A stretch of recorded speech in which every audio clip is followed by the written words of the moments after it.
আপনার ভালো দেখতে পারেন এরকম বহু লোক আছে না? এই হিংসা করলে অনেক সময় বদনজর লাগে, বদনজর। আপনার ভালো কিছু হতে আরেকজনের জ্বালা পড়া শুরু হয়েছে, এর কারণে অনেক সময় মানুষ ক্ষতিগ্রস্ত হয়। বহুবার এই সূরা পড়ে তৎক্ষণাৎ একেবারে পড়ার সাথে সাথে আমি কার্যকরিতা আমার চোখে বহুবার দেখেছি। আলহামদুলিল্লাহ। নবী সাল্লাল্লাহু আলাইহি ওয়াসাল্লাম এক সাহাবীকে বলেছেন, তুমি কি জানো আজকে রাতে যে 2টা সূরা আমার প্রতি নাজিল হয়েছে, যে আয়াতগুলো নাজিল হয়েছে, এইরকম আয়াত কোরআনে আরেকটা নাজিল হয় নাই। আমার বাসা বাচ্চার কোনো অসুবিধা হলে মাঝে মধ্যে আমার মিসেস বলতেন যে একটু দোয়া পড়ে খুদাও তো।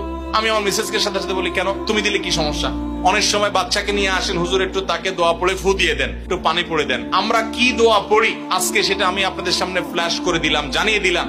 আপনার যদি কোনো বিপদ হয়, আজকে অনেক ভাই প্রশ্নে লিখেছেন, অনেক সময় মানুষ বলে, ভাই আমার বাচ্চাটার এই সমস্যা, আমার ওই ওয়াইফের এই সমস্যা, আমার স্বামীর এই সমস্যা, আমার এই সমস্যা, আমরা আল্লাহর কাছে আশ্রয় চাইতে জানি না। আজকে শিখে যান, এই 2টা সূরা নাজিল হওয়ার যে প্রেক্ষাপট, সেই ঘটনা শুনলে আমাদের ঈমান আরো বেড়ে যাবে ইনশাআল্লাহ। নবী সাল্লাল্লাহু আলাইহি ওয়াসাল্লাম একবার অসুস্থ হয়ে পড়েছেন এবং অসুস্থতাটা এত মারাত্মক ছিল যে আমাদের আয়েশা রাদিয়াল্লাহু আনহা বলেছেন, অনেক কাজ তিনি করেন নাই অথচ তিনি বলতেন তিনি করেছেন, মানে তার মনে হতো তিনি করেছেন।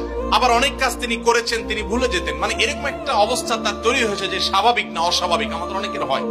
তখন নবী সাল্লাল্লাহু আলাইহি ওয়াসাল্লাম বিভিন্ন তখনকার যে চিকিৎসক ছিল তাদের সহযোগিতা নিয়েছেন, বিভিন্ন ট্রিটমেন্ট করেছেন, কিন্তু কোনোভাবে কোনো কাজ হচ্ছিল না। আল্লাহ রাব্বুল আলামিন তার নবী সাল্লাল্লাহু আলাইহি ওয়াসাল্লামের চিকিৎসার জন্য 2জন ফেরেশতা পাঠিয়েছেন।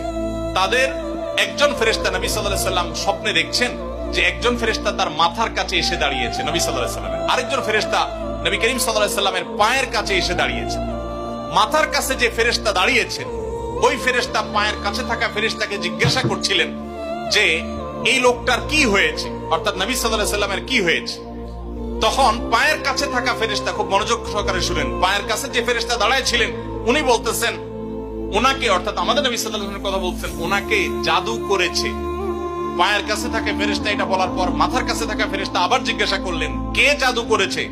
পায়ের কাছে থাকা ফেরেশতা তার নামও বলেছে, লবিদ ইবনে আসাম নামে এক ইহুদি, উপর দিয়া মুনাফিক মুসলমান সাজছে, আসলে সে ইহুদি, সে জাদু করছে নবী সাল্লাল্লাহু আলাইহি ওয়াসাল্লাম।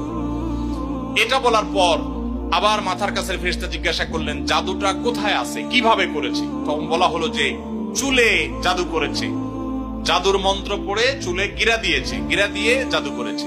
এরপর আবার মাথার কাছে ফেরেশতা জিজ্ঞাসা করলেন, জাদুটা কোথায়, জাদুর সেই সুতাটা, সে ইয়েটা কোথায় রাখা আছে?